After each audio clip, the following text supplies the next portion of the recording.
Good afternoon. It's 4 o'clock here on a Wednesday. Bryce Kuhn alongside sandwiched in between Will Mannis and Ralph Leary. The first thing that I noticed when we come on today, guys, is that, Will, you have the professional lighting. I look like I'm in the dark. Ralph is got the light coming from above and from behind, and we're good to go. Yes, yeah. I have no light, and it's because my light is at Will's house. Which brings me to the question that we'll start the show talking about is was Sunday Night Special a better name than just the Crowded Booth Live? Should we just stick with the Crowded Booth Live since it's going to be like this, or what should we go with? Thoughts?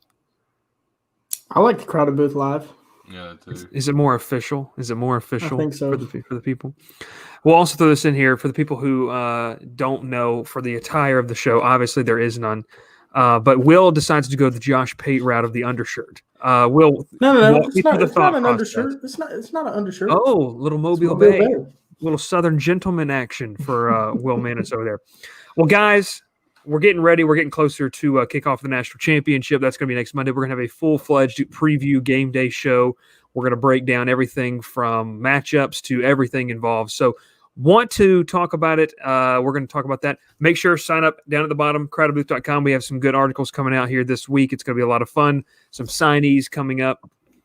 And I think one of the big things that we're going to have coming up is we're going to start doing a little Monday mailbag. So if you have questions for Ralph, Will, or myself, we're going to let you email us, not at our personal email addresses. No, thank God. Lord Jesus, no. We'll let you email the Crowded Booth. It's really simple, thecrowdedbooth@gmail.com. You email your questions there, and we will indeed answer them every single Monday. We'll answer about 5, or if only one person sends one in, we'll answer one of them. Just kind of depends. But before we get to talking about sports, we like to start the show off with just a little bit of, we talked about Christmas gifts, we talked about New Year's resolutions. Today, we're going to talk about sandwiches, because I am in the middle of a sandwich right here. What is your go-to sandwich? They got the PB&J, you got your turkey, you got your ham. Will, what is your go-to lunch-style sandwich? So it changes. Right now, I'm a big PB&J kick, but I do really enjoy a good ham and cheese. Ham and cheese is good. I can't stand turkey. I'll say that. To me, turkey is one of the worst meats, and we fool ourselves every single year eating it for lunch or eating it for Thanksgiving. Ralph, I'll go with you. If you say turkey, it's okay. We still love you. But what is your go-to sandwich and why? What are they cooking up in the Leary household on a sandwich? It's probably like something on some nice rye bread that we don't know about. What do we go with? Mine is a toasted PB&J. If you've never if you've never had a toasted PB&J, you have not lived yet. It is the best combo of all time to me, personally. A toasted PB&J. Now walk me through the steps of how you make this. You toast your bread. You put the peanut butter on there, let it melt a little bit, and put the jelly on the other one. Put it together. I think it's great. You can't go better with what jelly? What jelly are you working with? Oh, I switch mine up all the time. So I like strawberry jelly or homemade peach jelly. This is a sports talk show. We got the little graphic down there. Toasted PB&J, yay or nay. We have our most viewers right now that have been watching live, by the way, too. So apparently they like our opening conversations. Then they just stop listening to us when we actually talk about sports. Will, have you ever had a toasted PB&J? I have not. I've not. And interestingly enough, I'm off of jelly. I'm on to what's just known as fruit spread. What less sugar? That? It's jelly, but it's just less sugar. It's like diet jelly. Tastes the exact same. It's a diet. It's a fruit spread. Now, does it still have your traditional grape and strawberry flavors, yes, or grape? I mean, what is it? Yep, grape. Okay. It's like purple. It's purple fruit spread. Is what it's probably called. Okay, let's bring it in here. Austin Bodley, grilled cheese for the win, and Rhubarb Brown himself, only an absolute psychopath with toasted peanut butter and jelly sandwich. This brings Josh. I have a question for Josh, because I have not had one personally, but I have heard good things about a grilled peanut butter and jelly sandwich. Do y'all know anything about a grilled PB&J? Well, I don't know how Josh feels about this, but it depends. Are you using an electric grill or charcoal or gas? Because only real men use one of them. Too? Yeah, we're smoking it in a big green egg. That's what I'm doing. Yeah. I'm smoking my Andrew Caraway, toasted PB&J. No way. He's not going with it. Listen, I'll say I like a nice PB&J. Nothing beats it. My girlfriend does not watch any of these shows because she doesn't care. I'll probably get in trouble if she's watching this one. But she eats a peanut butter and jelly every single day. She eats one. Like every day for lunch. I think I've had one for like 3 or 4 days in a row. Not going to lie. Well, I think that I think our most famous topic is just having these conversations about random stuff here the first 5-10 minutes of the show. We're sitting with pretty I don't know, can y'all see the viewer count right now? I cannot. I'm not looking. You can't. We're sitting at 60 people watching this right now. Wow, I'm glad 60 people care about what kind of sandwiches we like. Andrew comes in. That's way too many PB&Js. Listen, it's every day. I can't. Andrew, I cannot stress enough. It is a peanut butter and jelly sandwich, and I'm going to get in trouble if I don't remember this. I think it's carrots, veggie straws, and then something else. She's very healthy, but she also runs like 9 miles a day. But hey, let's also give a shout out to Hillary Waters as our viewer count continues to increase because her grandmother does watch this. Thank you, Mama, for watching. I would like to throw out there her half marathon got canceled on Saturday. So if anybody wants to come on in and help me map out a half marathon on Saturday morning, you're more than welcome to. Will can't because he'll be at work. But indeed, it's going to be it's going to be. So does that mean I have to do it now too? No, you don't have to do it if you don't want to. It's not a big deal. Will definitely won't be there. I can't believe we have 72 viewers watching us about peanut butter and jelly sandwiches. I didn't give mine. I'll go with mine last here. It's interesting to see, and let's see, Josh, I'm double viewer dipping. Appreciate it. Yes. He's got us on Facebook and Twitter to get the view count up. Thank you, Josh. Josh, I just got done talking to your good friend, Mr. JT Holton. I think you guys are recording tonight, so we're going to steal him tomorrow night and talk with the third member of the group. Throw in the comments, Josh, if you have any questions that we should ask him or anything that might embarrass him about this, and that I can show live here on the show. Is that a good idea? I'm not sure that's a great idea. I'm not sure. We'll see. Well, listen, folks, we're going to dive right in here to a little bit of sport talk, and that's when our viewer count will indeed decrease. We're sitting at 70 right now, but Devontae Smith wins the Heisman. He was the feel-good story all year, guys. I don't think that when you saw, especially, I don't know if you guys watched anything, and we're going to see Not Combination Podcast is now watching triple viewer dipping. God bless America. God bless America. Grief. If they share everything, we're going to be just as famous as them one day. Maybe those guys over at Talking Chop will be as good too. Elaborate on feel good story because I'm not following. Feel good story. Okay, so this is what I want to talk about. So Devontae Smith, he had the whole community. If you don't know, it was about 100 people that were there watching and kind of starting to talk about, what Devontae Smith meant to them and the community and what he did for some of the young kids. And listen, he's an undersized guy. I mean, he's 6'1". We're saying he's undersized. He's 6'1", 180, maybe 190, soaking wet with his clothes on coming out of the shower. So the guy is not what we call a physical presence. He's not your Julio. He's not he's not this big physical imposing. He's not, I mean, he's fast, but he's not like Jerry Jeudy fast, or he's not the guys they've had previously, Jalen Waddle fast. So when you look at this, when you saw Devontae Smith win it, for me, I liked it because it was a feel-good story on the fact of, man, if there's a receiver that really deserved this, what the numbers he put up this year in a limited season were phenomenal. We'll throw it with you guys. Ralph, I'll go to you first. Were you surprised? Did you watch the ceremony? Probably not, because it was probably like an hour long, and then for 3 minutes they told us who won. But your thoughts? I mean, you watched enough football this year. Devontae Smith, you could have gone with any of the quarterbacks except for Kyle Trask, in my opinion. But when you look at this, man, I'm glad that he won it. I'm glad that he won. I'm glad that we can kind of not make it a quarterback award every single year that it feels like. Well, yeah, I mean, I thought at first it was Devontae Smith to lose. So and when I saw him win it, I wasn't surprised really. I was more shocked with Trevor Lawrence finishing second. Honestly, I felt Trask or Mac Jones could have finished second. Just because their numbers were insane. Devontae Smith's numbers were unreal for a wide receiver and only playing, if I'm correct, they only count 12 of those games they put toward the stats. And, he's only played 12 games. But, it's some of the things he did this year were insane. Some of the catches he made, some of the plays he makes. He's the best non-quarterback to me in the country. So best athlete. Yeah, I mean, he's the best non-quarterback in the country, and you can have an argument with the other three, and those guys, to me, were the top three quarterbacks in the country. No, I mean, they were from a production standpoint. Will, for you, when you kind of saw that Devontae Smith won it, was it surprising to you? Do you feel like they made the right decision? And, I mean, was he deserving? Yeah, I think Devontae Smith was the best player in the country, and I haven't met anybody that disagrees. But I was surprised because he is a wide receiver, and like you said, in recent years, it's become a quarterback award. When 20 years ago, it was probably a running back award. So we'll see if this kind of bucks the trend and we see more wide receivers win the Heisman in the future. And listen, there's a talented group of receivers across the country. We've seen them at LSU. We've seen them at Alabama. And I think that you can make a case for, and I'm going to butcher his name. I know I will, Chris Olave at Ohio State. Olave, yeah, he's a talented receiver that you saw when he came back in, was healthy. He obviously made a big difference. But we're going to hold off on the Natty talk till next Monday. We're going to break it down. These guys don't know on my side, but we're going to have a healthy debate with myself as the moderator, and one of the other is going to have to defend some points about why they think maybe Alabama's offense might be too much. Maybe Ohio State, this is why they could win the football game. I'll be doling out the assignments, and they will. But we appreciate you watching here on a Wednesday. Remember, Mondays and Wednesdays we're live every single week.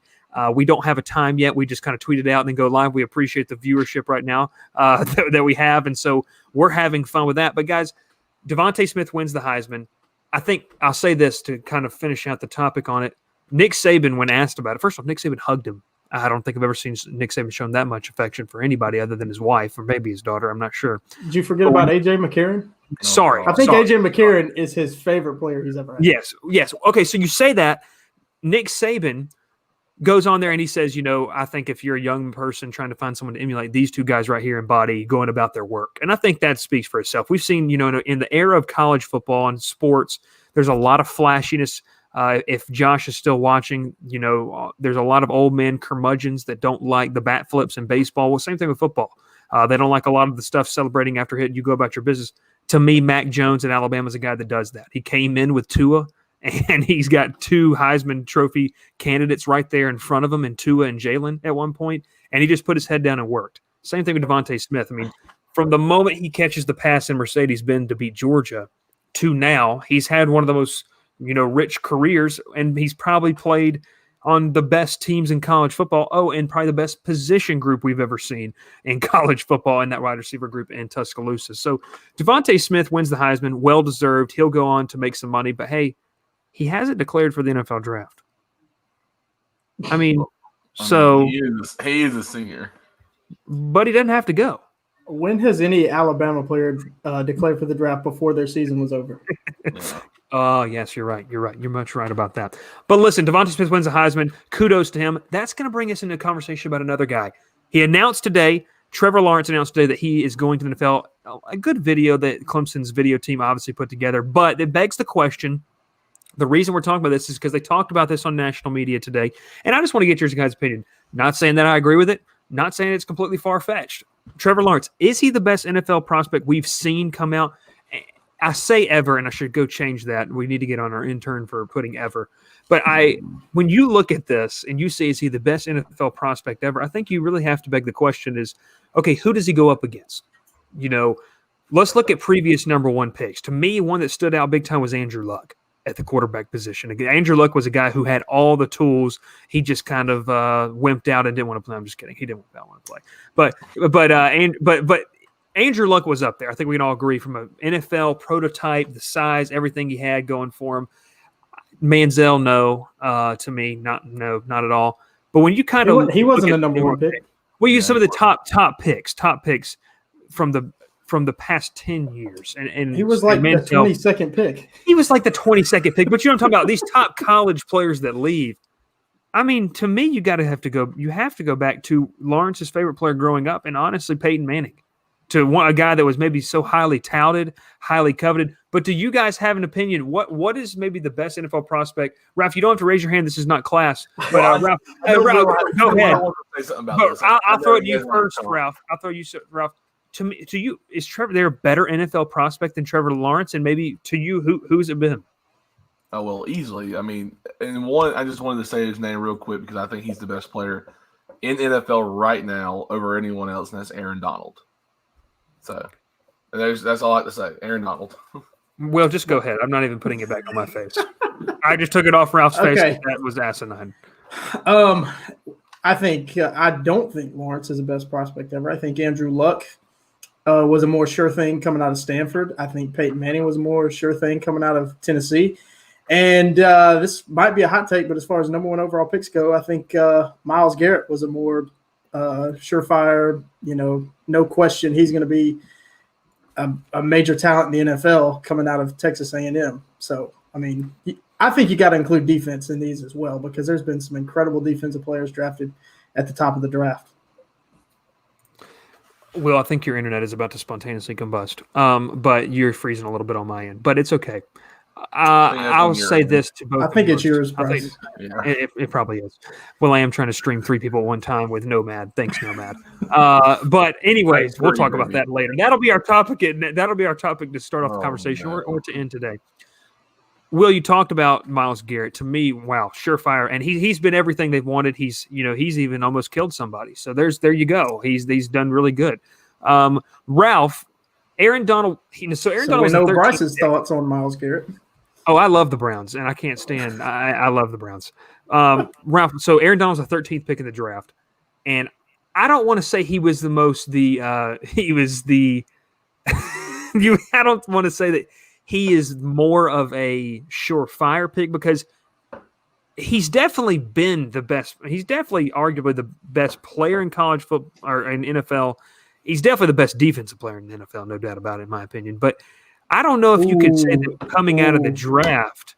I don't know if coming out of the draft he might have been the most high priority pick. That's what I'm saying because I think he kind of went under the radar because he did go to a Pitt. That's my argument. If he went to, let's say, if he went to a Clemson or Louisville, I mean, even Louisville at that time of the ACC when they had Lamar, they were a very high profile team, and Teddy Bridgewater before that. If he goes to a better team, to me, he's a top 10 pick. But I do agree, hands down, to be the best player in the NFL defensively. Will, what are you oohing and ahhing about?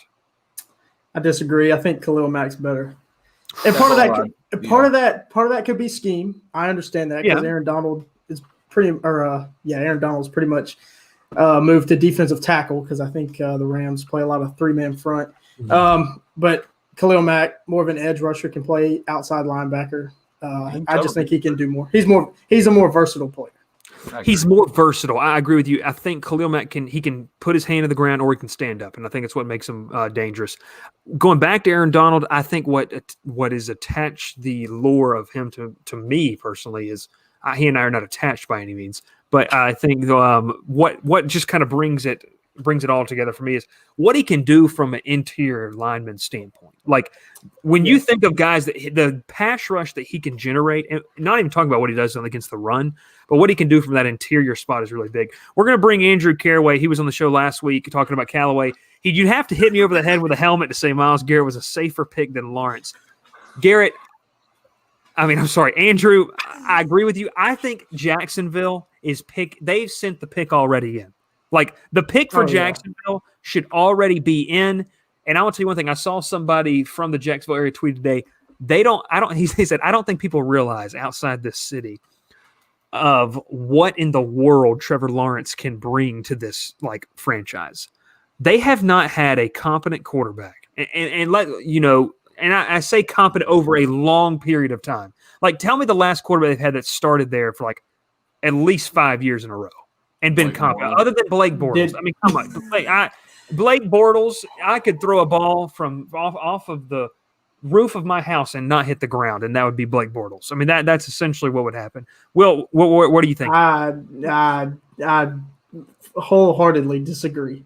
You like Blake Bortles? Yeah. Bortles I mean, he's not a Pro Bowl quarterback. He's not really a franchise quarterback, but he wasn't really that bad for Jacksonville. Now, I mean, you saw their offense. They ran through Leonard Fournette with Bortles at quarterback, and Bortles didn't get them over the top. But, I mean, you talk about – to answer your question, I think Bortles answers the question is, longevity at the position. I would go back to David Garrard. He was pretty good. Byron Leftwich for Jacksonville. I'm going off of all of our good friend Jacob Williams, Ralph, who is a big-time Jags fan growing up in the area. And Byron Leftwich is good. Correct me wrong, they did go to a Super Bowl in the early 2000s or late 90s. That was obviously before our time. But listen, Jacksonville is that's a JT Holton question. Yeah, we'll have to ask JT on the podcast tomorrow night when we get ready to post it. Andrew has this. Now, Andrew, Jax is much more ready to win now than the Jets. They are just a quarterback away. They may need some more pieces, but they are, maybe just a little bit. But I'm telling you one thing. The difference in where they are as a franchise, you can't see my hands because you can only see it this right here. It's larger than the two black lines, on my screen right here. Yeah, okay, yeah. I've never done that before, guys. We come in. Look, right. Oh, gosh, I clicked the wrong. What'd you do? Right here. There you go. This is the gap, and then here. Okay, so here's part of the gap right here, and Will and them are like, "What are you doing?" I live in Midland, Georgia. Here's the gap, and then the end. Will, put your left hand up. That's the end of the gap. So it goes from my house over here back to Will's. That's the gap between the Jets and the Jaguars franchise. We're having fun. I don't know. I'm interested to see who the Jets hire because I think the Jets have good players. They have good pieces. I think it's about Sam Darnold's a good piece. I think Darnold has been very misused at quarterback. He hasn't really had any good receivers. He hasn't had a running game. Hasn't had an offensive line. Adam Gase hasn't blinked in 2 years. Correct. And he's about to be the offensive coordinator at Alabama. But anyway, like Marcus May, he's a good safety you can build around. They had Jamal Adams, but they were too incompetent to keep him. Mm-hmm. So, I think it's just a matter of who the coach is and can he motivate the players? Because, the NFL, anything can happen. I think the talent gap in the NFL is not far between any of the 32 teams. Well, that's what Arthur Blank said the other day about the Falcons. He feels like they get a couple pieces, they could win now. Who knows what in the world. Austin Bodley watching the show. We appreciate you, Austin. You just liked the Facebook page. You followed the Facebook page. And then you came on the live show with a comment. We appreciate it. Hot take, Deshaun Watson had a better career at Clemson than Trevor. Well, he goes to the University of Georgia, so we're gonna excuse his grammar. Those guys are not too smart, are they? There is another one from Austin, and arguably one of the best games ever seen when he faced off against Lamar Jackson. People forget about that game. That game, hands down, and Austin, we appreciate it. We had to bring you on for an intern position because that was a fantastic football game and probably one of the best regular season games we've ever seen. Like, we've seen a ton of great playoff games, bowl games, but that was one of the best regular season games that comes to mind in the last 5 years. Does that beg the question? We'll answer it right here on the show today. And right now, Will, putting you on the spot, what's the best regular season football game you've seen other than the kick six? Or the prayer, Jordan Hare. Come on. The kick six is fine. To me, that's in everyone's mind. All right. Well, so you want my number 3, I guess. I want your number 3. 1 and 2, no doubt.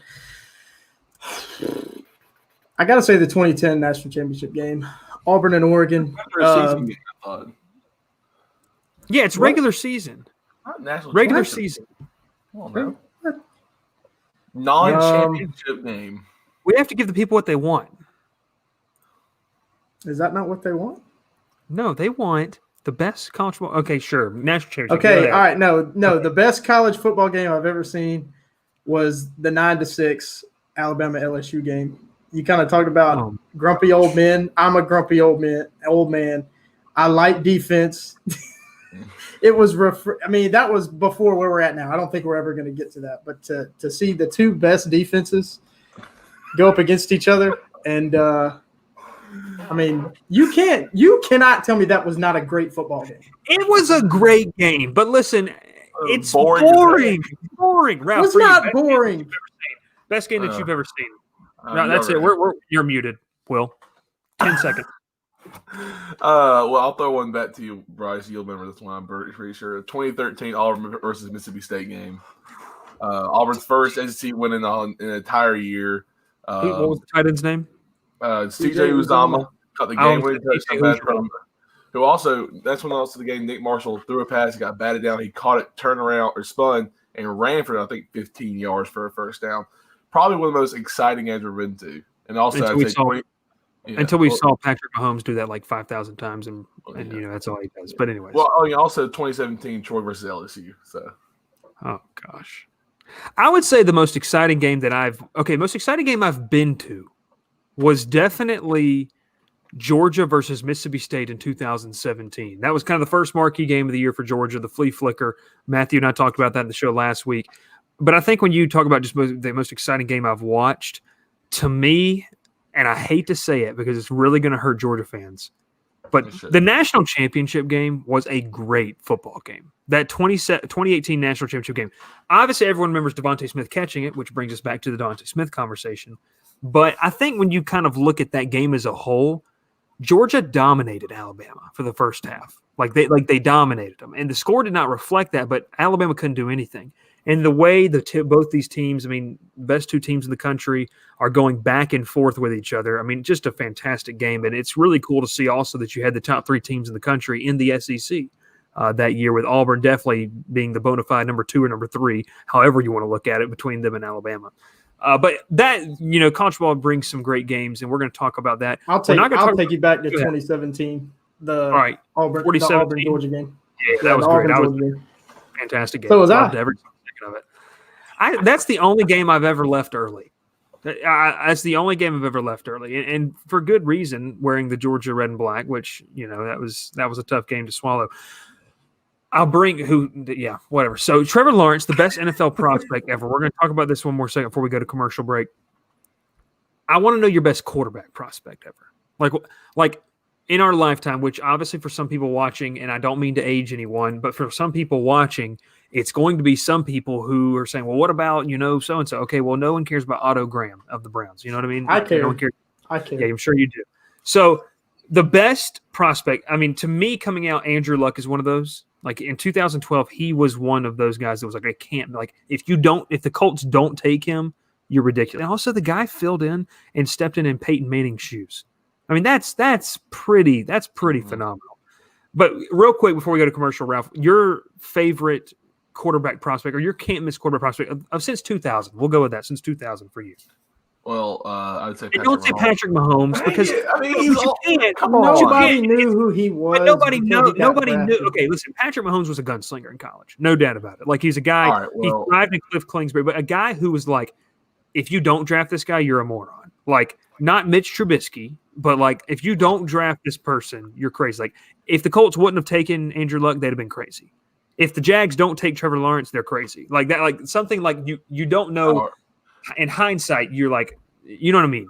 Okay, well, I'm going to go off Austin Bodley and use Deshaun Watson then, because them not taking Deshaun Watson would have been crazy that year.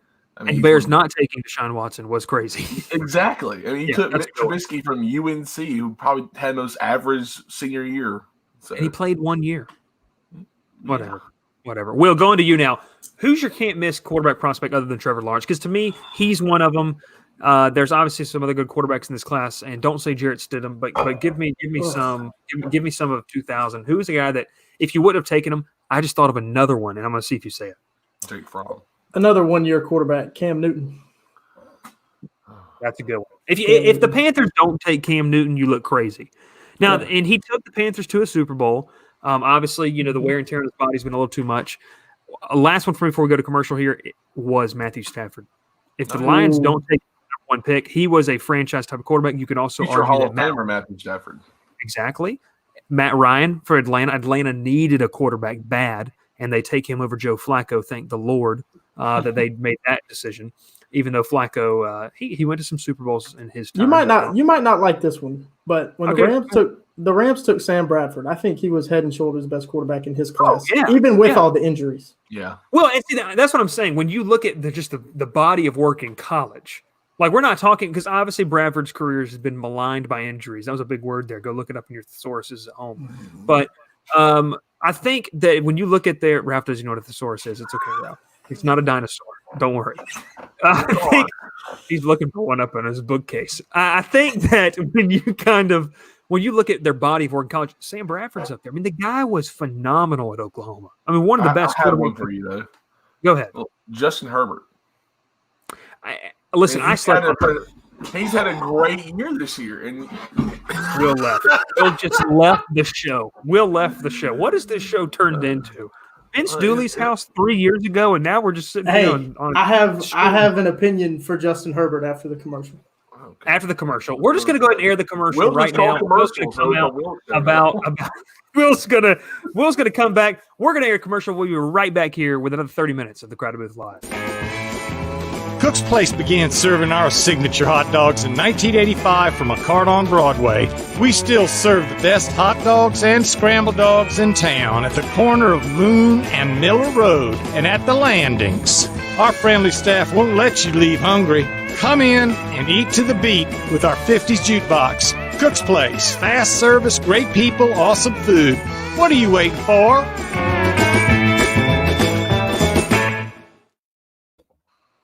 I'm going to tell you one thing. I never finish what I'm trying to do in time enough until the commercial's over. So I don't ever finish in time because I'm trying to share that. We need an intern. We need one. I mean, me and Ralph are basically interns. Yeah, you basically are. Slave labor. All right, anyways, so we're going to bring it in here. Justin Herbert. Now, this is what I want to talk to coming out of the break here. Will, give me a hot take on Justin Herbert. We'll talk a little NFL today. That's completely fine. For you, was Herbert, did you have him underrated or overrated? I had him completely overrated. I thought the guy was going to be hot trash coming out of the NFL. Yeah. Like, I did not think, I didn't think that he was prepared. I didn't think he played anybody. But I'm going to tell you one thing. He may have, and I'll say this, and I think they said this in the draft, he got drafted by the most win-now team out of all the top quarterbacks. Mm-hmm. Also, that he walked into a situation, and Ralph, correct me if I'm wrong, because I know we've talked a little bit about Los Angeles' roster. Get that correct. They have Keenan Allen, who when healthy is a top tier receiver.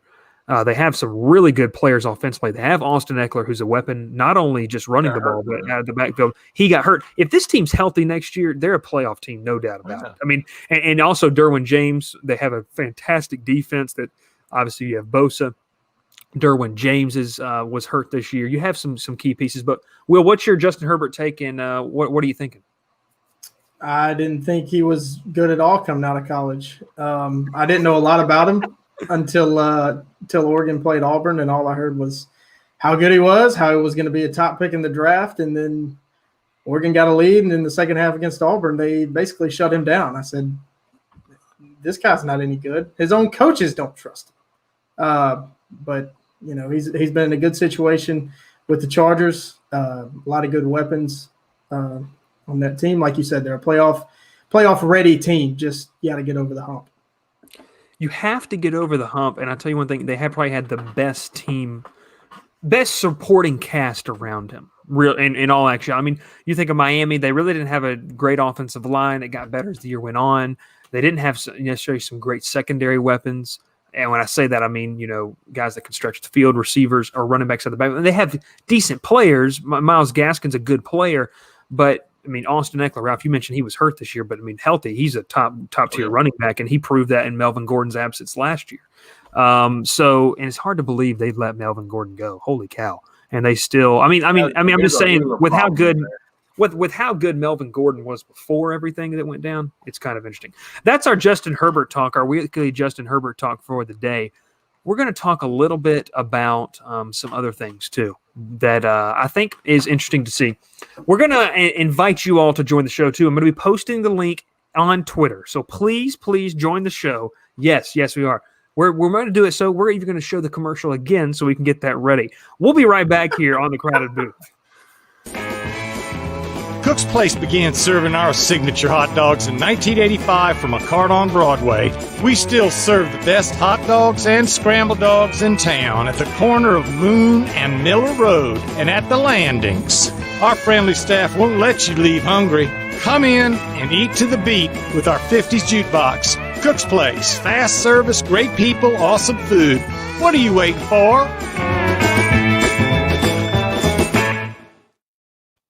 All right, so we'll see if you want to join the show. There's a little extra promo for Cook's Place Clubs. If you're interested in joining and having your own commercial here on the Crowded Booth, yes, non-combination, we're talking to you. If you're interested in that, we would love to have you on. Email us at thecrowdedbooth@gmail.com. Will, let us know what's happened latest with Auburn. I know they've made some hires. Let's talk a little bit about the Auburn Tigers. They've made some additions from kind of Boise State's staff. Talk to us about kind of what's happening on the Plains. So the one official move that was made was replacing a strength and conditioning coach. None of us can talk today. It's okay. I'll get it out in a second. So the former Ryan Russell is out. He came with Gus Malzahn in 2013 after spending a year with him at Arkansas State. So Brian Harsin is not retaining him, but he's going to bring in, of course, I knew his name, and now I'm going to have to look it up because I forgot it. His first name. Intern. Where's our intern? Where's our intern? We need our intern.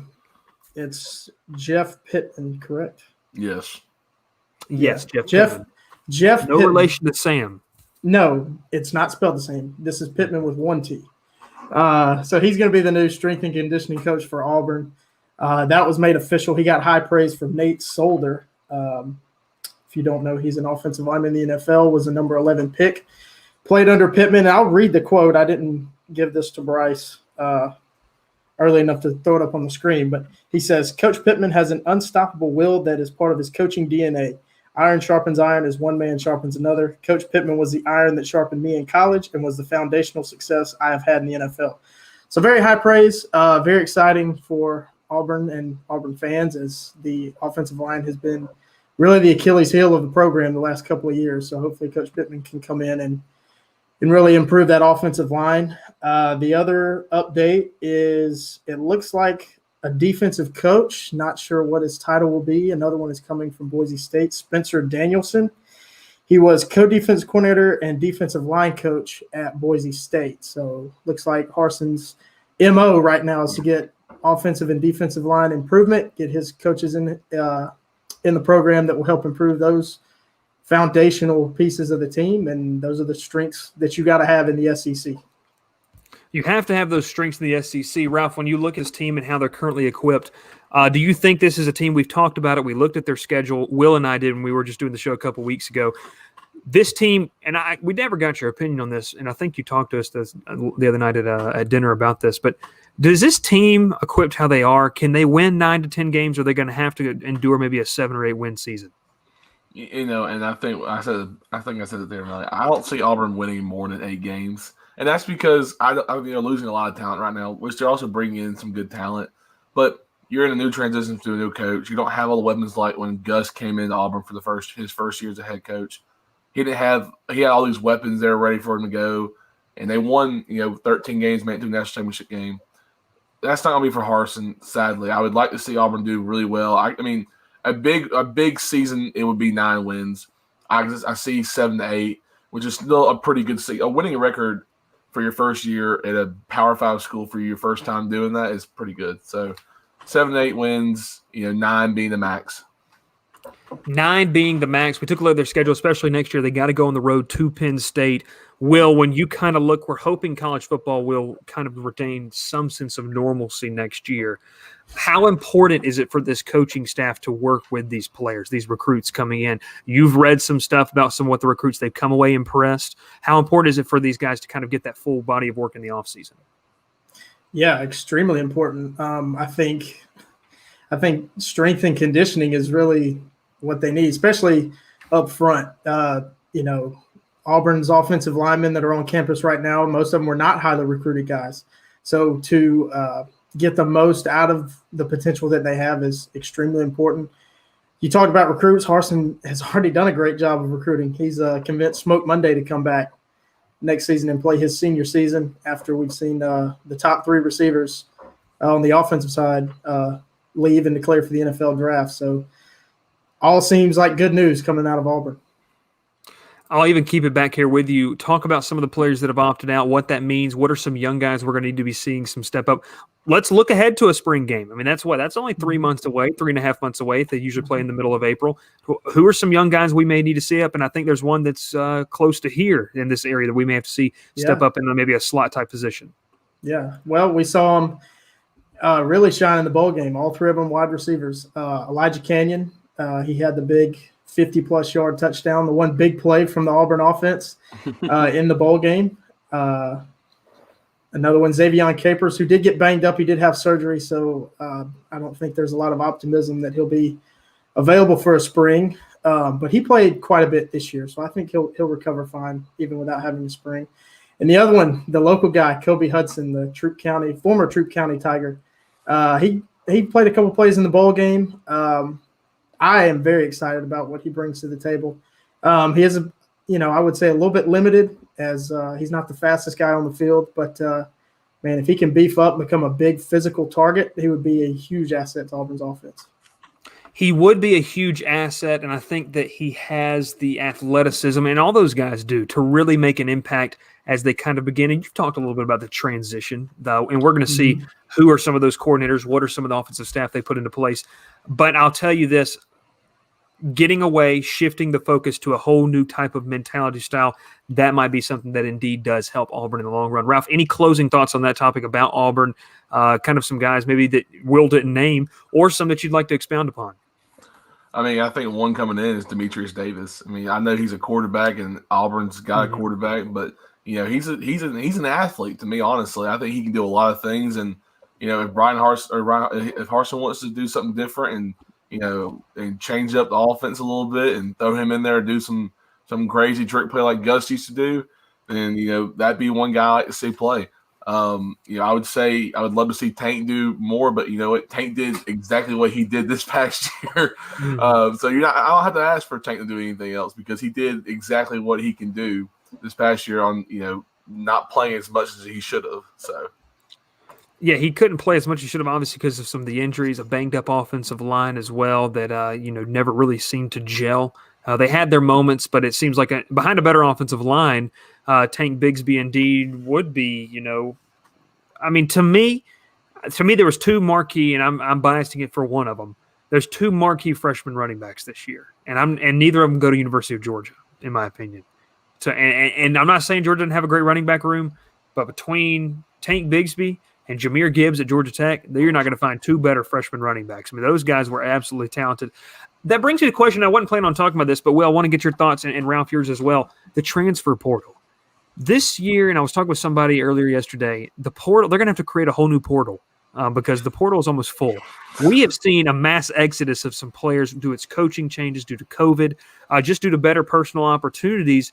Do you see this continuing at this rate? Or is this just kind of a year, and Ralph, I'll start with you, where guys are just having to make decisions whether to get closer to home because of everything going on? But we're always going to have transfers, but is this year just kind of an outlier because of COVID and everything going on? I think sometimes you can use COVID as a reason why people are transferring. But then again, I go back and think a few years ago when I first kind of started hearing about the transfer portal and all these people are transferring and they're like, well, this is my reason. And you don't see a lot of people saying, why they're leaving anymore. A lot of people are just saying, respect my decision. I thank you for everyone here. And then they just leave. There's no reason behind it. But, if you're transferring to go back close to home, I understand that.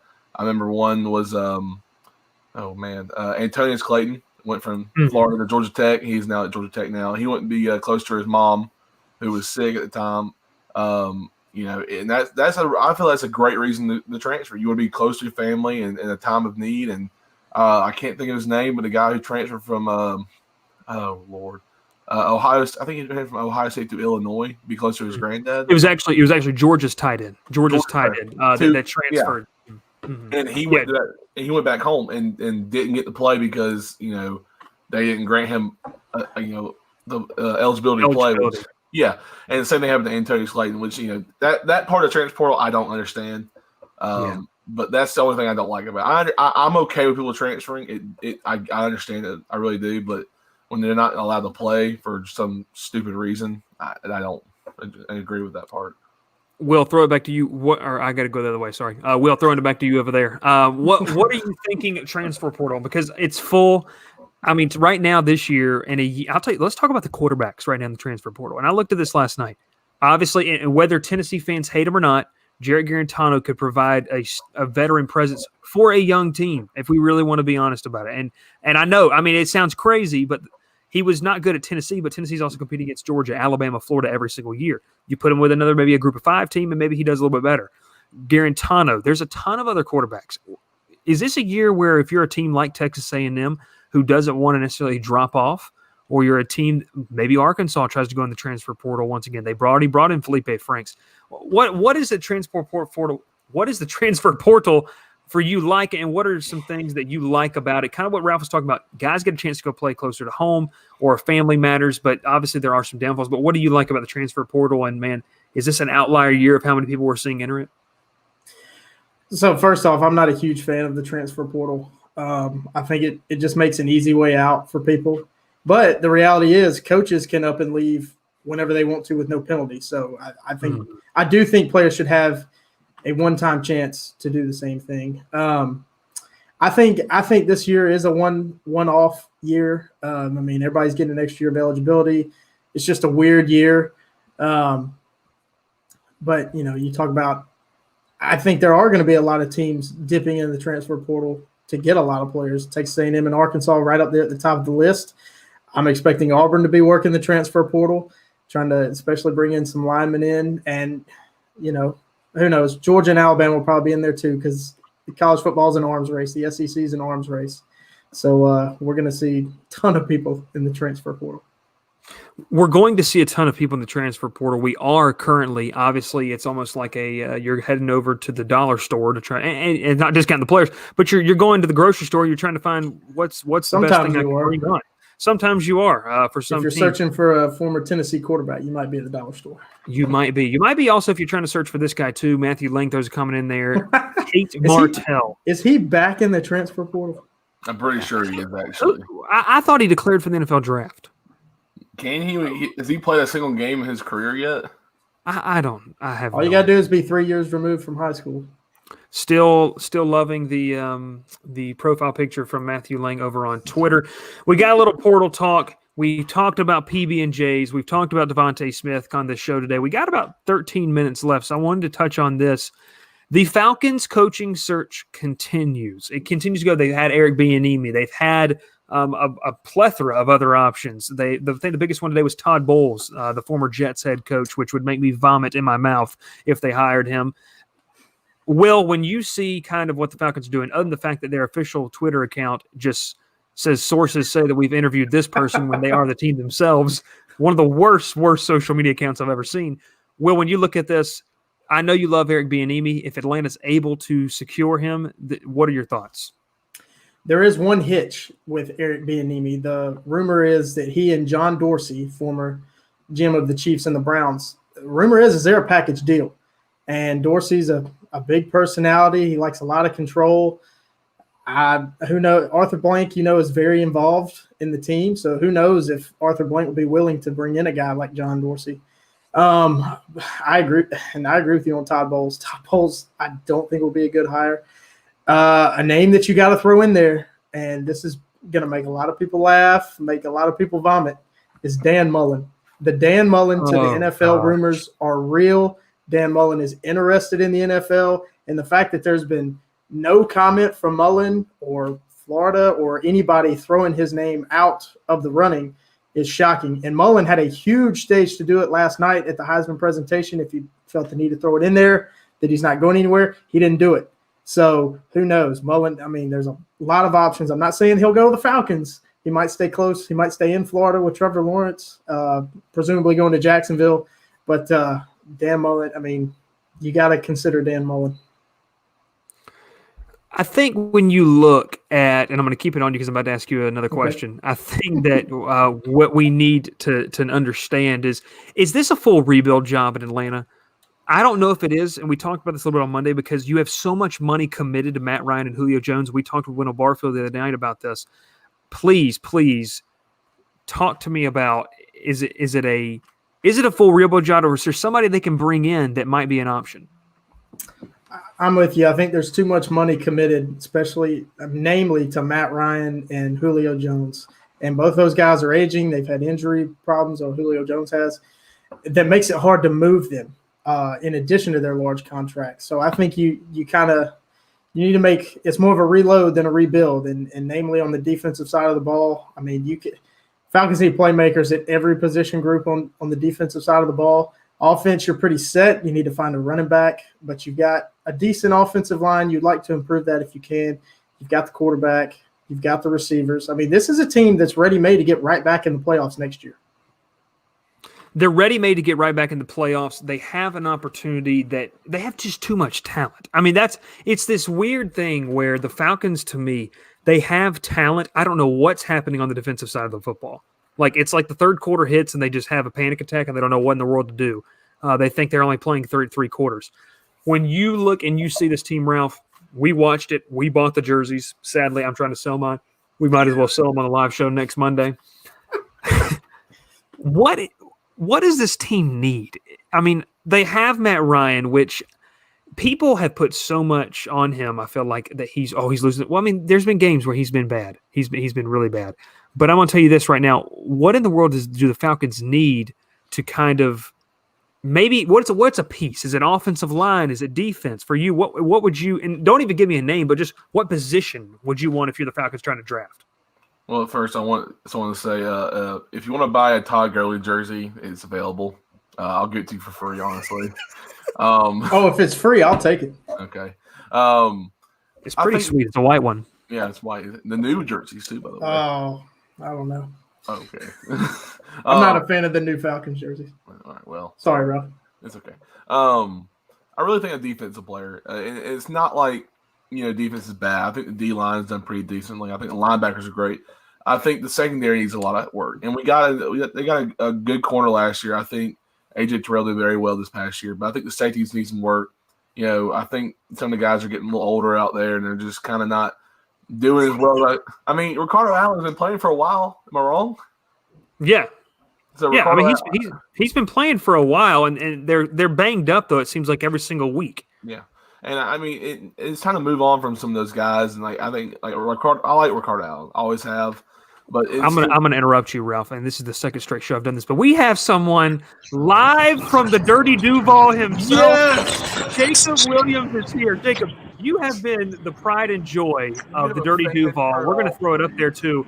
Live from the Dirty Duval. I don't know if that's how you spell it, Jacob. Talk to us about the culture of the Jags. What can we expect from Jacksonville going forward after what has been a really, really rough season?